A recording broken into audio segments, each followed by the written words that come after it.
नमस्कार दोस्तों, मेरा नाम है विमल सिंह। बालाजी स्टडी अड्डा में आपका स्वागत है। यूपी ट्रिपल एससी यानी कि उत्तर प्रदेश अधीनस्थ सेवा चयन आयोग के अंतर्गत पेट का जो एग्जाम आपका 2021 में प्रस्तावित है, उसका सिलेबस जो है वो आ चुका है। पहले ही हम आपको बता चुके हैं।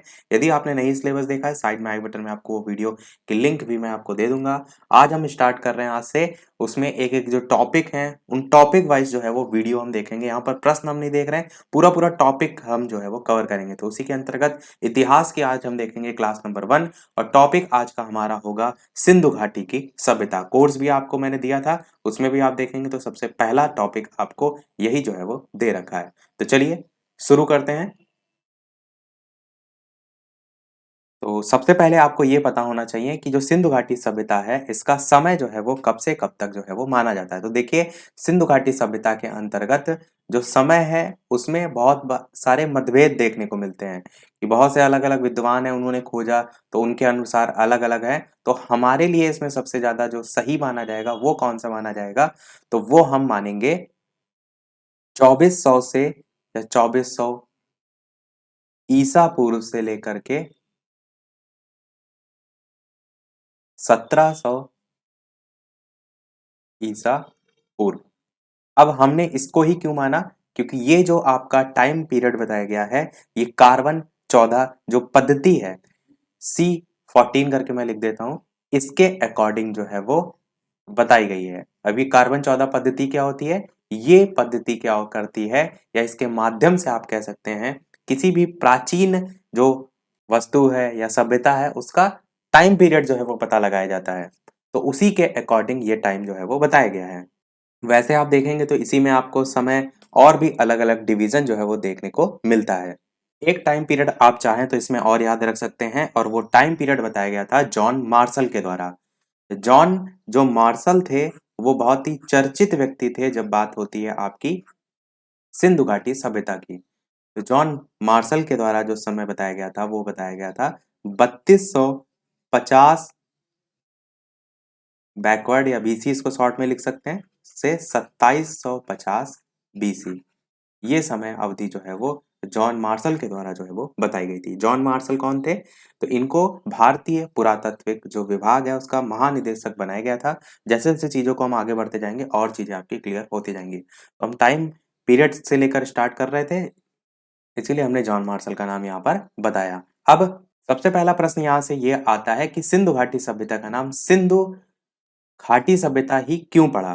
तो एक्चुअल में ये जो सभ्यता थी, वो सिंधु नदी जो है उसमें या उसके आसपास फैली हुई थी। तो इसी सिंधु नदी के नाम पर ही इसका नाम सिंधु घाटी की सभ्यता भी जो है वो पड़ा। अन्य नाम भी हैं इसके, पर सबसे पहले सिंधु घाटी ही क्यों पड़ा, तो सिंधु नदी के नाम पर जो है वो पड़ा। ऐसा भी कुछ विद्वान थे जिनका मानना था कि सरस्वती नदी भी आसपास विद्यमान थी। तो कई जगह, कुछ कुछ जगह, कई जगह ना कह के कि सिंधु सरस्वती सभ्यता करके भी नाम देखने को आपको मिलता है। और सबसे इसका जो चर्चित नाम है वो है हड़प्पा सभ्यता। हड़प्पा सभ्यता, हड़प्पा की खोज हुई, इसी के संदर्भ में आप इसे इसे याद रख सकेंगे। अब किसने की वो सब हम आगे बात करते चलेंगे। इसी को ही और किस नाम से जाना जाता है, तो सिंधु घाटी सभ्यता को ही हम कांस्य सभ्यता के नाम से भी जो है वो जानते हैं। इन सभी पॉइंट से प्रश्न आपसे डेफिनेटली पूछे जा सकते हैं। तो इसलिए जरूरी ये है कि इस टाइप के प्रश्न आपके दिमाग में होने चाहिए। आपसे पूछा जा सकता है कांस्य सभ्यता जो है किसको सर्वप्रथम कहा गया। एक्चुअल में पहली बार यहाँ पर कांसे का प्रयोग हुआ था, पहली बार, इसीलिए जो है इसे कांस्य सभ्यता का नाम जो है वो दिया गया। तो पहली बार कांस्य जो धातु है उसका प्रयोग किस सभ्यता में हुआ, इस टाइप से भी हो सकता है ऑप्शन प्रश्न जो है वो पूछा जाए। अब इस सभ्यता की खोज जो है वो कहाँ से प्रारंभ हुई, तो सन 1826 से प्रारंभ हुई। और 1826 में नाम जो देखने को मिलता है वो देखने को मिलता है चार्ल्स मैसन का। चार्ल्स मैसन। चार्ल्स मैसन की बात करें तो प्रश्न यहां से कैसे पूछा जाएगा कि चार्ल्स मैसन जो है, या जो ये सभ्यता है, इस पुरानी सभ्यता को सबसे पहली बार जो है वो किसने खोजा था, इस टाइप से। तो 1826 में चार्ल्स मैसन ने पहली बार इस सभ्यता को जो है वो खोजा था। फिर और जो चार्ल्स मैसन है, इनकी एक पुस्तक भी थी जिसका नाम था जर्नी या नरेटिव ऑफ जर्नी। उसमें इन्होंने क्या किया था, जो ये खोज है या कह सकते हैं सबसे पहले इस सभ्यता के बारे में जो है उल्लेख किया था। तो नरेटिव ऑफ जर्नी जो है वो इनका लेख था। पर अगर मैं बात करूं, ये सभ्यता जो है अकेले केवल यही अकेली एक सिंधु घाटी सभ्यता नहीं है। इसके अलावा भी अगर आप देखिए वर्ल्ड वाइड, तो अलग अलग सभ्यताएं जो मुख्य रूप से देखने को मिलती हैं वो चार सभ्यताएं देखने को मिलती हैं। कौन कौन सी? तो सबसे पहली है मेसोपोटामिया की सभ्यता।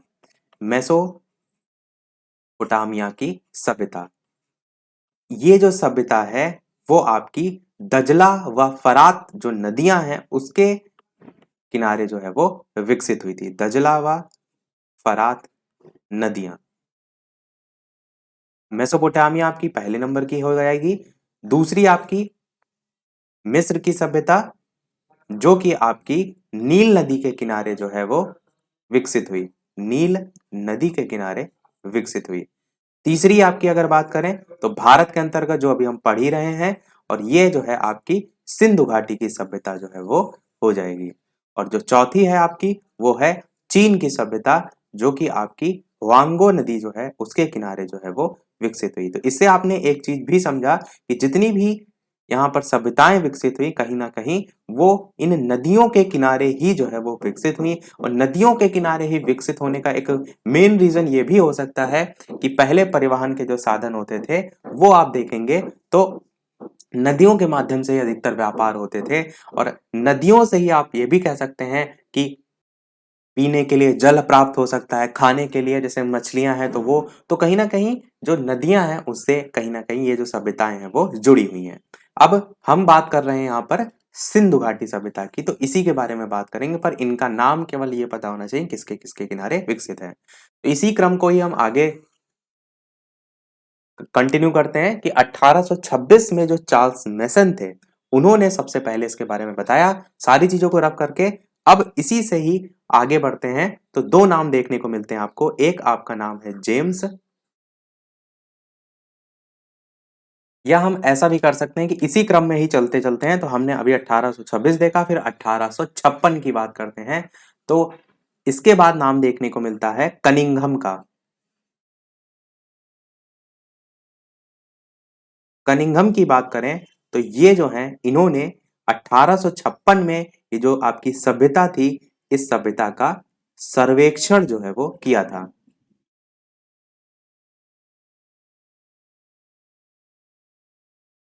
और ये 1856 में किया था। 1826 तो हम बता चुके हैं आपको। 1856 में जो कनिंघम थे, इन्होंने सर्वेक्षण जो है इस सभ्यता के बारे में किया था। और जो ये कनिंघम ने सर्वेक्षण किया था वो किस आधार पर किया था, वो जुड़ा हुआ था एक रेलवे ट्रैक से संबंधित। इसी 1856 में आपके बर्टन बंधु जो है वो थे, बर्टन बंधु। ये एक्चुअल में दो लोग थे, दो भाई थे। उनका नाम था, एक नाम था जेम्स बर्टन और दूसरे का नाम था आपका विलियम बर्टन। तो जेम्स और जो विलियम बर्टन दोनों हैं, ये एक्चुअल में रेलवे ट्रैक बनाने का काम चल रहा था कराची से लाहौर के मध्य। किससे किसके मध्य? कराची से लाहौर के मध्य जो है वो रेलवे ट्रैक बनाने का कार्य चल रहा था। तो जब रेलवे ट्रैक बनाई जाती है, खुदाई भी होती है, तो उसी समय एक्चुअल में मिली थी कुछ ईंटें। और जो ईंटें मिली थी, इन्होंने उन ईंटों का यूज क्या किया, इसी जो कराची से लाहौर के मध्य रेलवे लाइन बिछाई जा रही थी, इसी में कर लिया। उस समय इनको ये नहीं मालूम था कि वो जो ईंटें हैं एक्चुअल में वो किसी सामान्य ईंटें नहीं है, वो इसी सभ्यता जो है उसी की ईंटें हैं। परंतु इन्होंने क्या किया, ये जो जानकारी थी इन ईंटों के संदर्भ में, ऐसा बताया जाता है कि इन्होंने ये सूचना सरकार को जो है वो दी थी। और फिर सरकार को जो सूचना दी गई थी, उसी क्रम में 1856 में इस जो सभ्यता थी उसके बारे में जो कनिंघम थे, इन्होंने सर्वेक्षण किया था। और 1861 में, इसी के बाद ही 1861 में जो कनिंघम थे, इनका पूरा नाम था अलेक्जेंडर कनिंघम। तो इन्हीं के निर्देशन में भारतीय, ये इंपॉर्टेंट पॉइंट है क्या, कि भारतीय पुरातत्व विभाग की स्थापना जो है वो की गई। भारतीय पुरातत्व विभाग की स्थापना पूछी जाती है आपसे कब की गई थी, तो 1861 में जो है वो की गई थी। किसके निर्देशन में की गई थी, तो कनिंघम जो है इन्हीं के निर्देशन में जो है वो की गई थी। भारतीय पुरातत्व विभाग की स्थापना क्यों की गई थी, क्योंकि ये जो ईंटें खोजी गई थी तो हड़प्पा स्थल और ज्यादा खोज उसके संदर्भ में हो सके इसीलिए की गई थी। परंतु इन्होंने काफी इसमें सर्वेक्षण किया पर उतनी सफलता नहीं प्राप्त हुई इन्होंने की। इसीलिए 1861 से जैसे जैसे आगे समय बढ़ता गया तो समय आया आपका 1902 का। इस पूरे पेज को मैं रब करता हूं, समय आया आपका 1902 का। इस 1902 में जो उस समय के गवर्नर जनरल थे जिनका नाम था लॉर्ड कर्जन।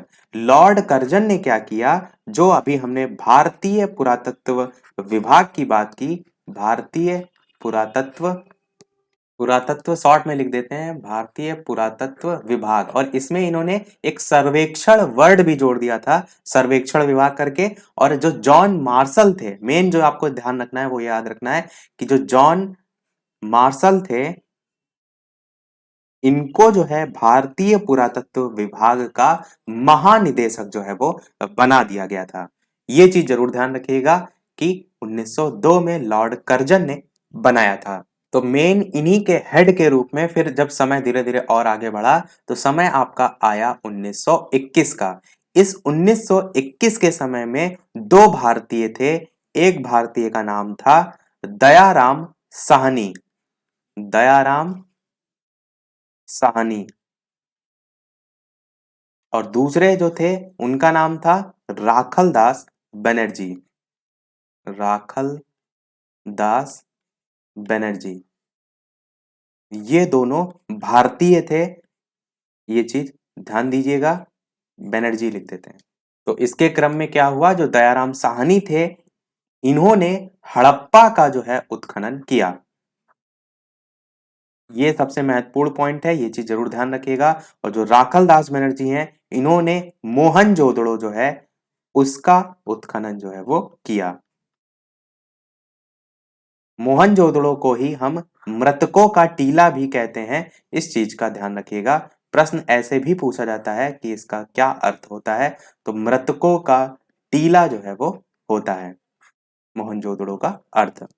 अब इसी हड़प्पा से जोड़कर ये भी ध्यान रखिए कि जो आप सिंधु घाटी सभ्यता पढ़ रहे हैं, पहले उसका जो नाम था वो सिंधु सभ्यता था, जो कि जॉन मार्शल जो है इन्हीं के द्वारा जो है वो दिया गया था। सबसे पहले नाम क्या था आपका, सिंधु सभ्यता।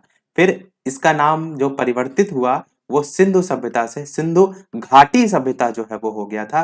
और सिंधु घाटी सभ्यता जो नाम था वो डॉक्टर रफीक मुगल जो है उन्होंने दिया था। डॉक्टर रफीक मुगल ने इसी को सिंधु घाटी सभ्यता बोल दिया गया था।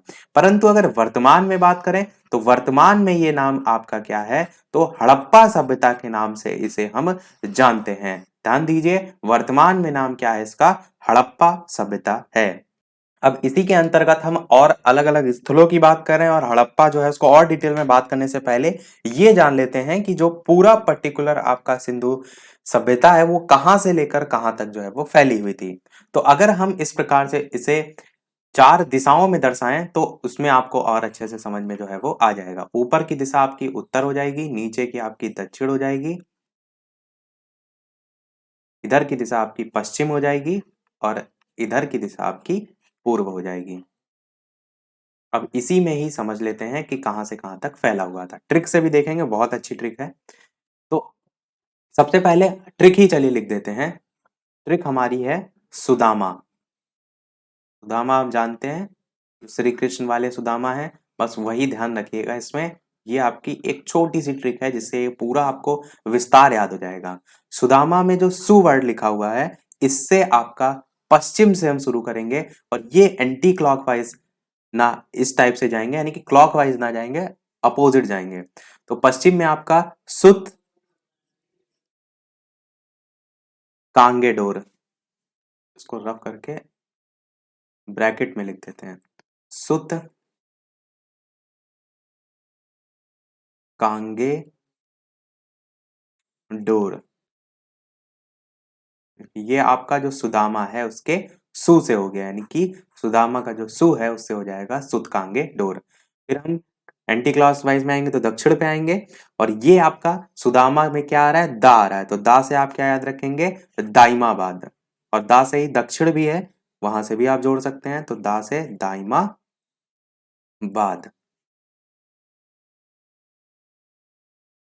पूर्व की तरफ बढ़ेंगे तो सुदामा का जो है दा के बाद आ का देखिए मात्रा लगी हुई है, तो आ से हम क्या कहेंगे, आ से हो जाएगा आपका आलमगीरपुर। आलमगीरपुर।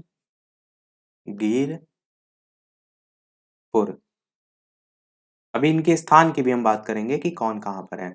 और सुदामा का जो माँ है, इससे हो जाएगा मांदा। ये कहीं कहीं मांडा करके भी लिखा रहता है, आपका अधिकतर दा करके ही लिखा रहता है।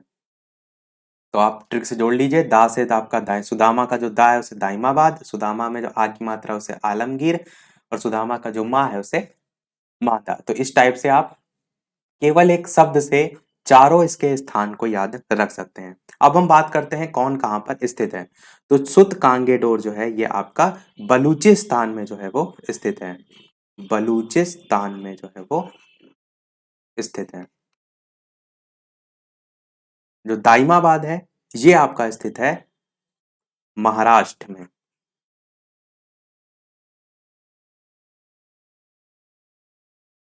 जो आलमगीरपुर है ये तो आपको हर हाल में रटा होना चाहिए, क्योंकि ये उत्तर प्रदेश में जो है वो आता है। और उत्तर प्रदेश का ही आप पेपर देंगे तो ये तो आपको हर हाल में पता होना चाहिए। तो उत्तर प्रदेश के अंतर्गत भी अगर बात करें तो मेरठ जिला जो है उसमें जो है ये आपका आता है, मेरठ जिला। और जो मांदा है ये आपका जम्मू कश्मीर में जो है वो आता है। ये तो हो गए सबसे पहले इसके नाम। अब नदियां भी आप याद रख सकते हैं, तो ये जो है आपका सबसे पहला जो मांदा हमने देखा ये चेनाब नदी, मेरठ वाला जो है ये हिंडन, महाराष्ट्र वाला जो है वो गोदावरी,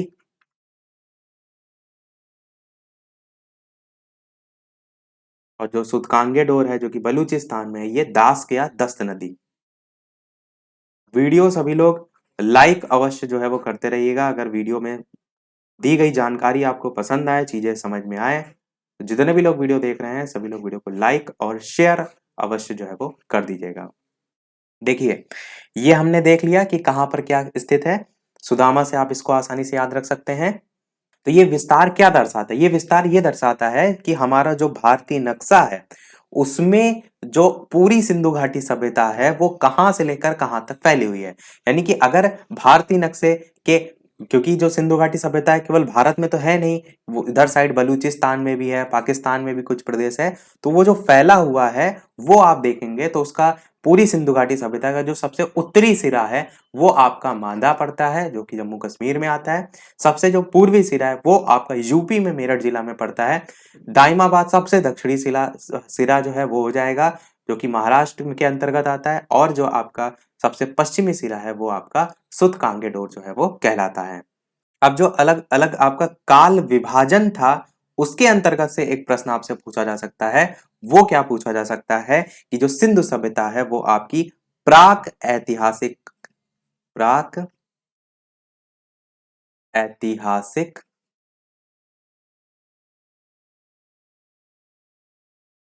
अथवा कांस्य, जिसे हम ब्रॉन्ज कहते हैं इंग्लिश में, इस युग में जो है रखा जाता है।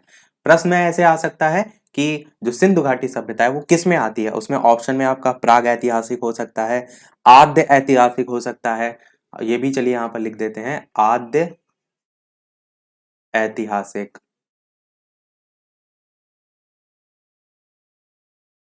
इसी प्रकार से पाषाण काल, पूर्व पूरा पाषाण काल अलग अलग ऑप्शन में दिया जा सकता है। तो ध्यान रखिएगा प्राग ऐतिहासिक काल में जो है आपका, या कांस्य युग भी आप इसे कह सकते हैं, मैंने स्टार्टिंग में बताया था, उसमें आपकी सिंधु सभ्यता आती है। अब ये प्राक ऐतिहासिक है क्या, इस चीज को समझिए। तो आप कहेंगे कि जिस काल में मनुष्य ने क्या किया है, घटनाओं का कोई एक लिखित विवरण जो है वो नहीं उद्धत किया है, प्राप्त किया है, उसे हम कहते हैं प्राक ऐतिहासिक काल। और ये जो आपका प्राग ऐतिहासिक काल है इस चीज को भी समझ लीजिए कि स्टार्टिंग का जो स्वरूप था, यानी कि जब आपकी शुरुआत में खोजी गई थी तब इसे हम प्राग ऐतिहासिक काल में रखते थे। परंतु जैसे जैसे इसका विकसित स्वरूप, यानी कि बहुत से लिखे हुए आपने देखा मोहरे मिली, उस पे लिखित सामग्री मिली, तब हम इसे आद्य ऐतिहासिक काल में जो है वो रखते हैं। अब दोनों में अंतर को समझते हैं।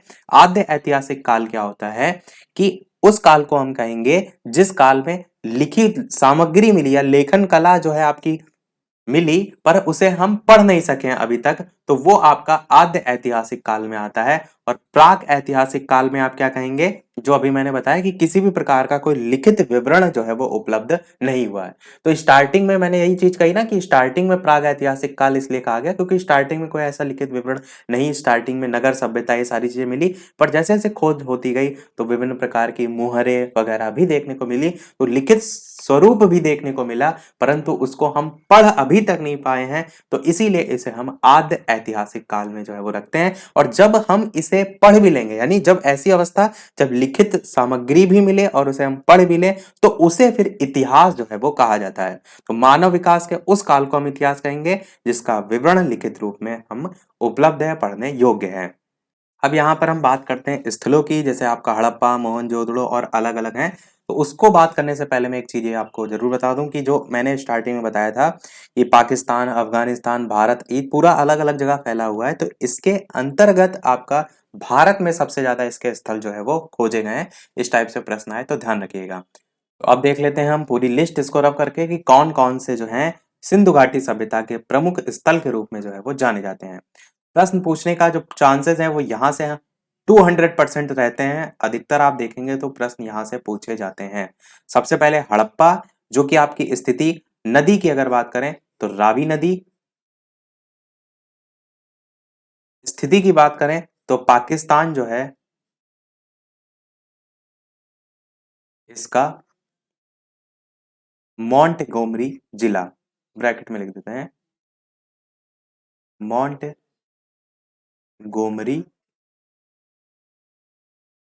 जिला। दूसरे की बात करते हैं मोहनजोदड़ो। मोहनजोदड़ो जो है आपका सिंधु नदी।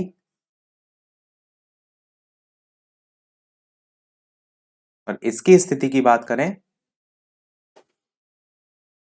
इसकी स्थिति के साथ साथ अच्छा ये भी हम कर सकते हैं कि साथ में किसने खोज की, उत्खनन करता, उसका भी नाम लिख देते हैं। तो यहीं पे लिख देते हैं ऊपर ब्रैकेट में दयाराम साहनी, दयाराम साहनी। और उत्खननकर्ता के रूप में माधो स्वरूप वत्स का भी नाम देखने को मिलता है। तो इनका नाम भी आप साथ में याद रख सकते हैं, माधो स्वरूप वत्स। मुख्यतः आपको दयाराम साहनी जब भी पूछा जाता है तो यही पूछा जाता है। मोहनजोदड़ो की बात करें सिंधु नदी, अच्छा समय भी कितना है उसका, 1921 मैंने बताया था। फिर इसकी बात करें तो ये जो है पाकिस्तान के सिंध प्रांत का लरकाना जिला है। पाकिस्तान जो है इसका सिंध प्रांत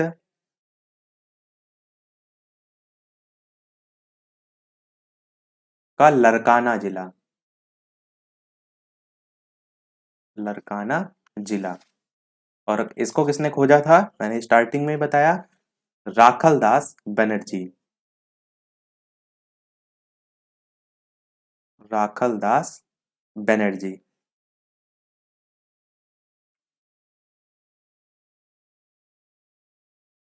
और इसमें समय कहीं कहीं 1921 भी रहता है, कहीं कहीं 1922 भी रहता है, तो 1922 ध्यान रखिएगा।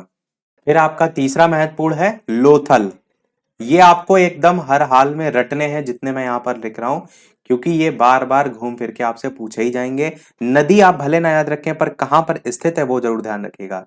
लोथल जो है आपका भोगवा नदी जो है उसके पास खोजा गया। और कब खोजा गया, तो ये 1955 और 62, 1962।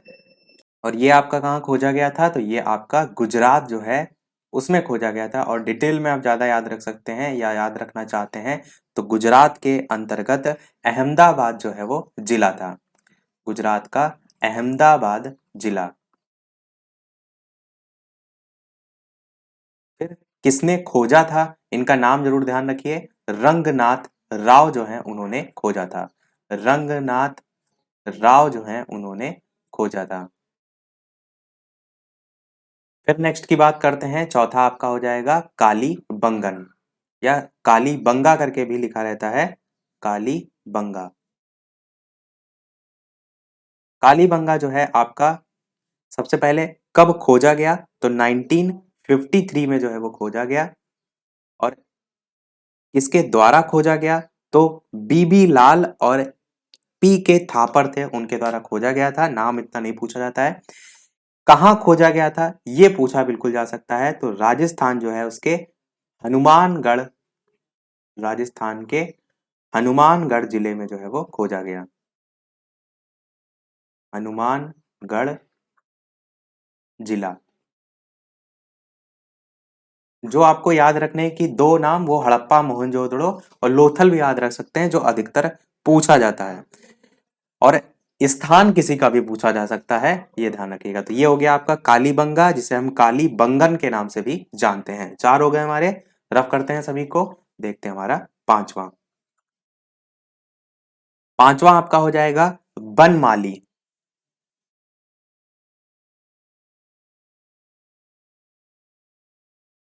ये जो है कहाँ है, तो हरियाणा जो है उसका जो हिसार जिला है, हरियाणा जो है इसका हिसार जिला। इसमें केवल स्थान ध्यान रखिए। समय वैसे था इसका कितना, तो इसका समय था 1974। किसके द्वारा खोजा गया था, रविंद्र सिंह बिष्ट थे, उनके द्वारा खोजा गया था। कौन सी नदी थी, तो रंगोई। पर ये सब नहीं, इतना नहीं पूछा जाता है। पूछा अधिकतर जो जाता है वो बनमाली, हरियाणा जो है, जहां जो है इसकी स्थिति है। छठा नंबर देखते हैं आपका आलमगीरपुर। ये कहीं कहीं हरियाणा का हिसार की जगह फतेहाबाद जिला भी लिखा रहता है, पर जो ऑथेंटिक बुक है उसी के अकॉर्डिंग ही आपको मैं बता रहा हूँ। आलमगीरपुर मैंने पहले ही बताया था, ये आपको हर हाल में याद होना चाहिए आलमगीरपुर। तो यूपी जो है, उत्तर प्रदेश, इसके मेरठ जिले में जो है, जो कि मैंने आपको बताया था, जो स्थिति पूरी फैली हुई है, उसमें भी आपका सबसे पूर्वी बिंदु जो है ये आता है। मेरठ जिला, उत्तर प्रदेश का मेरठ जिला।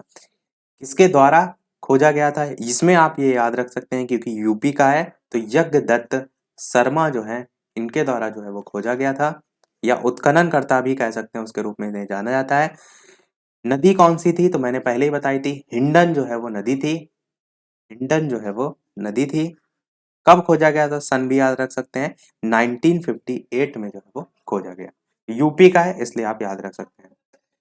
सातवां नंबर बात करते हैं, तो सुत कांगेडोर मैंने बता दिया था, अब दोबारा लिखने से अच्छा है मैं आपको एक बार बोल के ही बता देता हूँ। सुत कांगेडोर जो है पाकिस्तान जो है उसके बलूचिस्तान प्रांत में जो है वो पड़ता है। बलूचिस्तान मैंने डायरेक्ट जो है वो बताया था।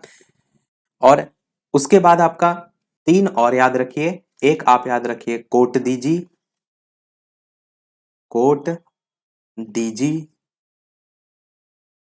कोट दीजी आपका कहाँ पड़ता है, तो सिंध प्रांत जो है उसमें पड़ता है। केवल सिंध याद रखिए, इसके अंतर्गत याद रखने की कोई आवश्यकता नहीं है। आठवां आप याद रख सकते हैं, इसको रफ कर देते हैं सारी चीजें।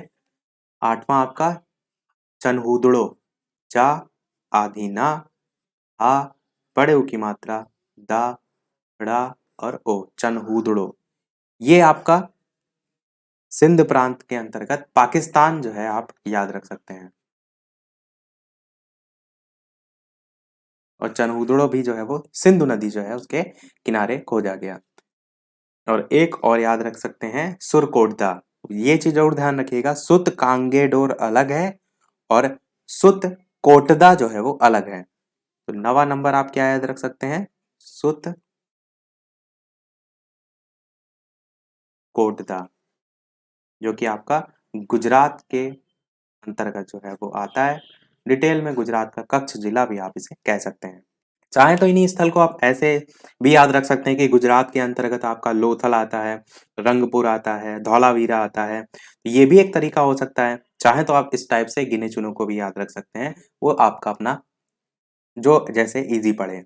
और भी इसके अंतर्गत आते हैं, जैसे कि आपका अगर हरियाणा की बात करें तो हरियाणा के अंतर्गत ही, अगर आपको याद रहे, मैंने तो एक ही बताया आपको हरियाणा का, पर हरियाणा के अंतर्गत आपका राखीगढ़ी भी आता है, बनावली भी आता है, कुणाल भी आता है, तो ऐसे बहुत सारे हैं, आप चाहें तो उनको अलग से याद रख सकते हैं।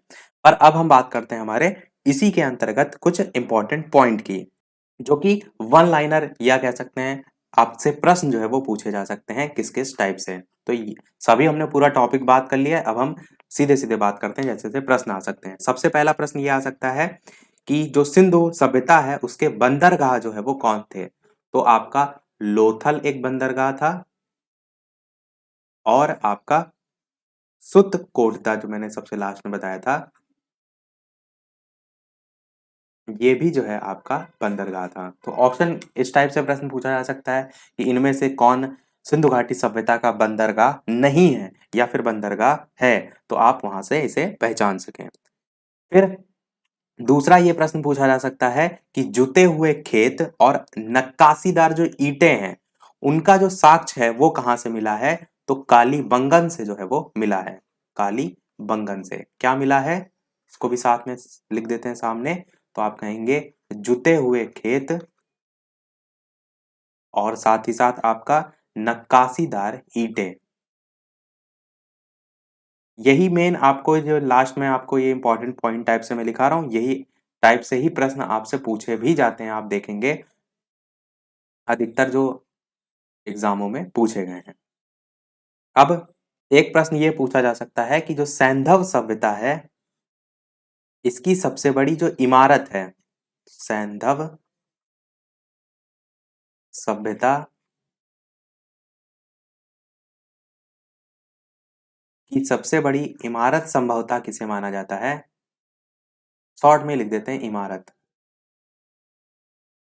तो आप ध्यान रखिएगा, मोहनजोदड़ो जो है वहां से एक स्नानागार जो है वो प्राप्त हुआ था।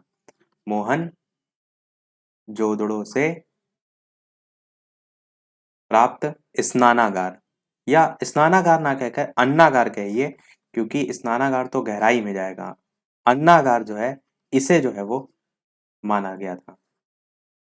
संभवतः सैंधव सभ्यता जो है उसकी सबसे बड़ी इमारत, बड़ी भी चलिए यहाँ लिख देते हैं, ध्यान रखिएगा सबसे बड़ी इमारत। ये सब जो है विशेषताओं में जो है देखने को मिलती हैं, जैसे अन्नागार हो गया, वहाँ की नगर सभ्यता हो गई, जो वहाँ पे सड़कें मिलती हैं, नालियाँ मिलती हैं, तो वो सब उसकी विशेषता है। पर जब आप उसी को बहुविकल्पीय प्रश्नों के अंतर्गत देखेंगे तो आपसे विशेषता थोड़ा नहीं पूछेगा, जैसे जैसे प्रश्न आ सकते हैं वो सारी चीजें मैं आपको यहाँ पर बता रहा हूँ। और इसमें ये भी ध्यान रखिएगा कि मोहनजोदड़ो से ही जैसे अन्नागार प्राप्त हुआ था वैसे ही स्नानागार भी जो है वो प्राप्त हुआ था। स्नानागार,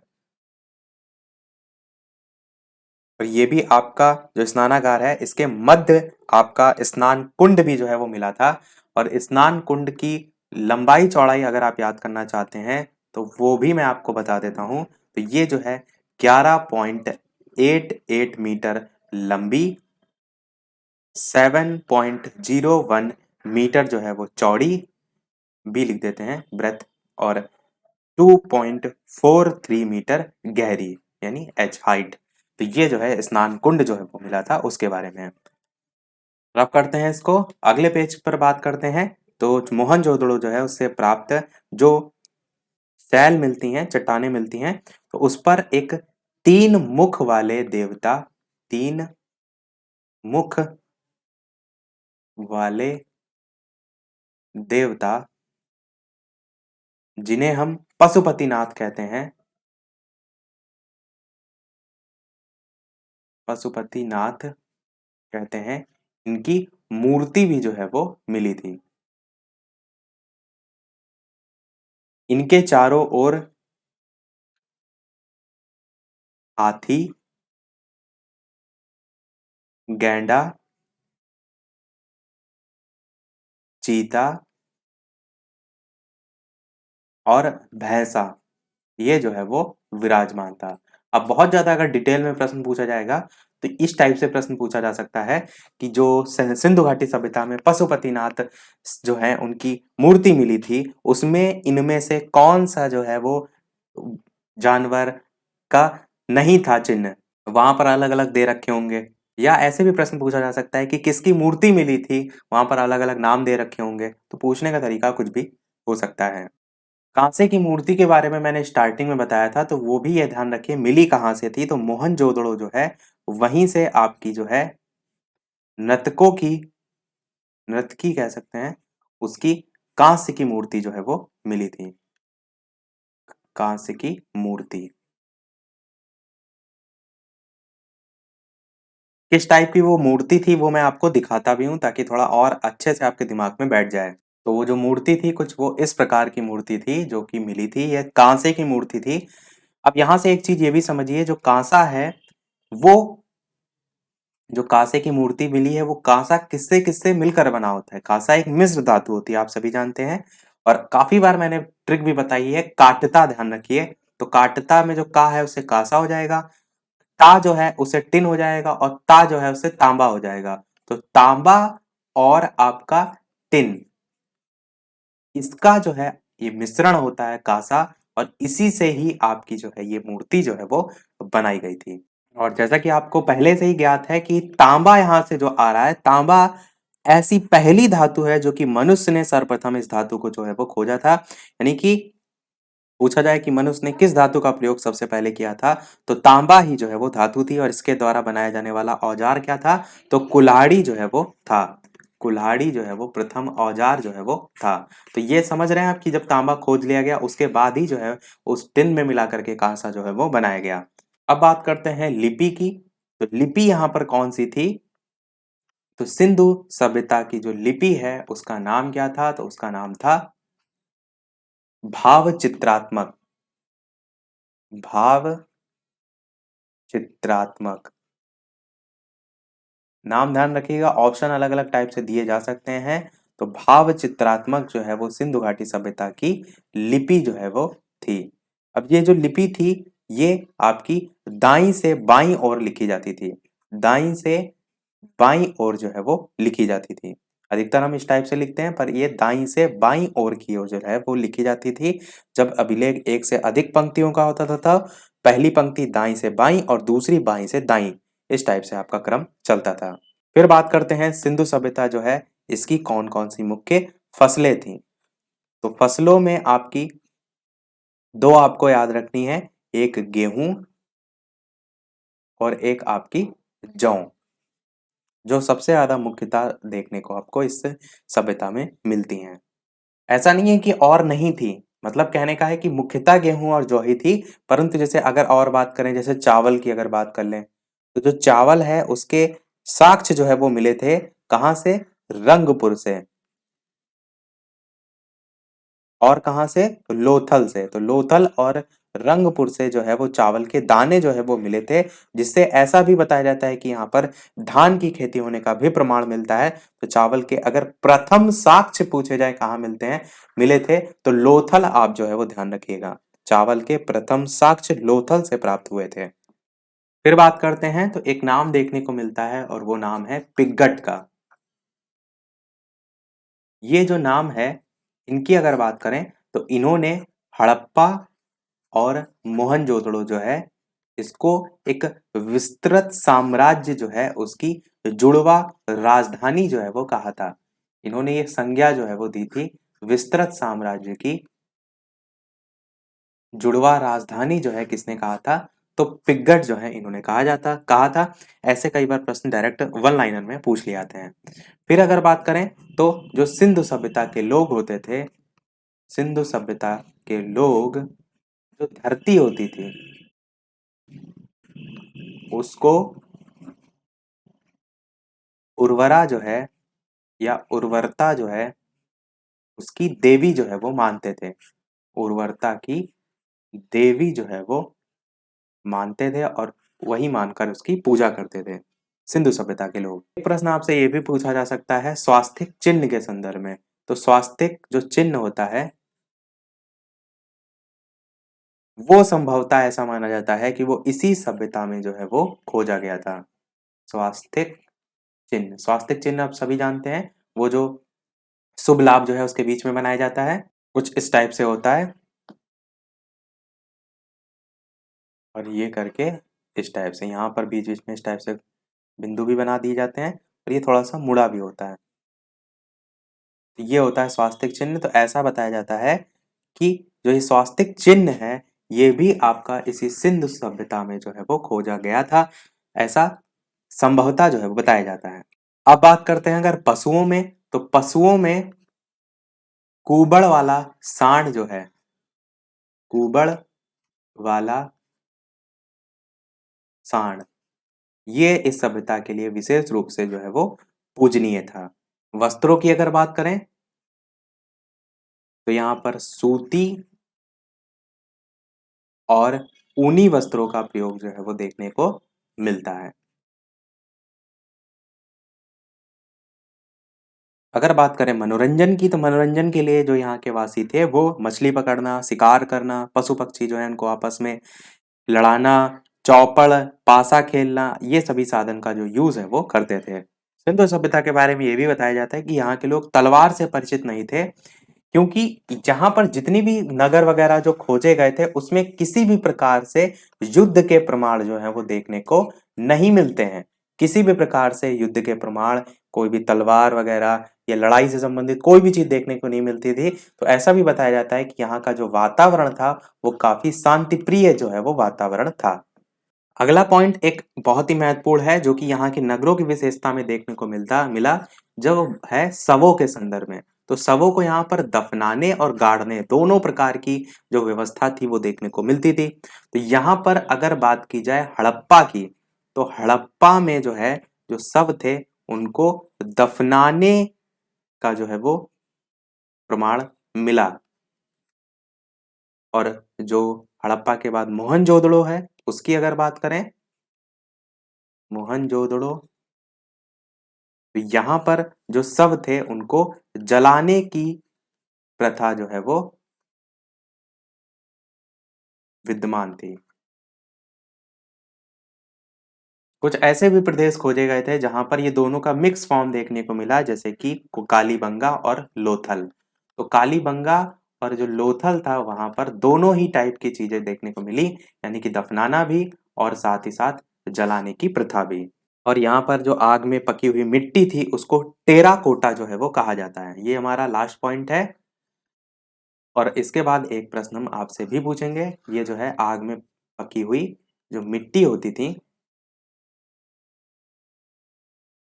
पकी जो ईंटें कह सकते हैं डायरेक्ट, वैसे ईंटों का नाम तब नहीं दिया गया तो पकी हुई मिट्टी ही चलिए इसको कहेंगे। पकी हुई जो मिट्टी है इसको हम टेराकोटा के नाम से जानते थे।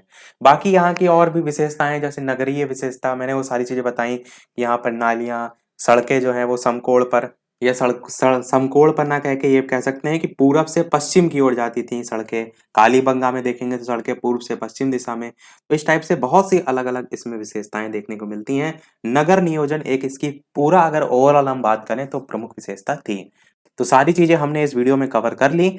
और ये जो आपकी पूरी सभ्यता थी, ऐसा माना जाता है कि मतलब इसके नष्ट होने का जो कारण था वो बाढ़ माना जाता है, कि बाढ़ आई थी तो इससे सारी चीजें जो हैं वो दब गई थी। तो ये सारी चीजें केवल अनुमानता ही है, मानी ही गई हैं कि बाढ़ वगैरह हो सकता है। और एक पॉइंट दुर्ग के संदर्भ में भी आप चाहें तो याद रख सकते हैं, और वो ये कि जो यहाँ पर नगर थे उनके अवशेषों से पूर्व और पश्चिम दिशा में दो टीले भी मिले थे। पूर्व दिशा में जो स्थित टीला था उस पर नगर या फिर आवास क्षेत्र के साक्ष्य मिलते हैं, और जो पश्चिम का जो टीला था उसकी अगर बात करें तो उसके टीले पर गढ़ी अथवा दुर्ग के साक्ष्य जो है वो मिले थे। तो लोथल और जो सुरकोटदा है उसके दुर्ग और नगर क्षेत्र दोनों ही आपके देखेंगे तो एक रक्षा जो है उससे घिरे थे। वैसे अधिकतर आप देखेंगे तो प्रश्न पूछने का जो यहाँ पर मेन बिंदु है वो स्थलों से ही पूछा जाता है, उनकी खोज के संदर्भ में, उनके स्थान से संबंध में। तो सभी हमारे पॉइंट आज के समाप्त हुए।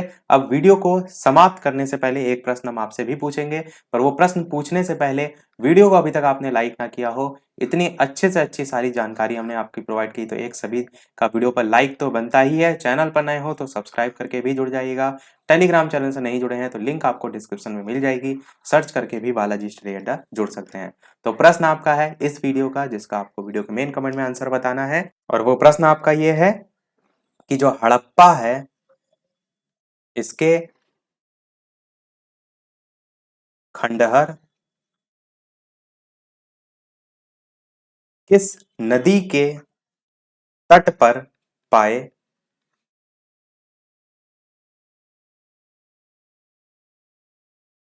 जाते हैं? ये आपका जो है वो प्रश्न है।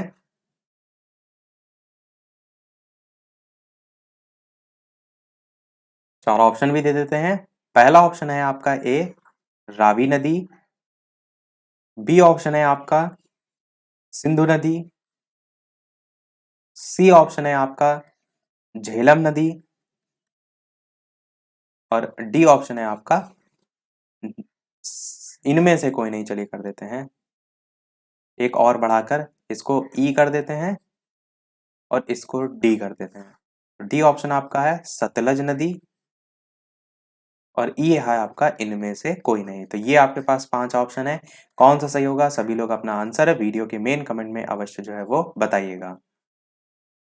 वीडियो को सभी लोग लाइक अवश्य कर दीजिएगा ताकि इसी प्रकार आगे भी हम आपके लिए अधिक से अधिक मेहनत कर सकें और जितने भी आपका पेट में कोर्स है उसी प्रकार टॉपिक वाइज बेहतरीन से बेहतरीन तरीके से पढ़ा सकें। फिर हम प्रश्नों की प्रैक्टिस भी इसी प्रकार से जो है वो बाद में करेंगे। तो आज के वीडियो में इतना ही रखते हैं। वीडियो की लाइव टाइमिंग है शाम के 8 बजे की, लाइव आकर भी आप देख सकते हैं और साथ ही साथ दोपहर के 3 बजे की भी है जिसमें हम करंट अफेयर जो है वो करा रहे हैं। तो मिलते हैं चलिए फिर अगले वीडियो में एक नए टॉपिक के साथ। तब तक के लिए नमस्कार। Thank you for watching.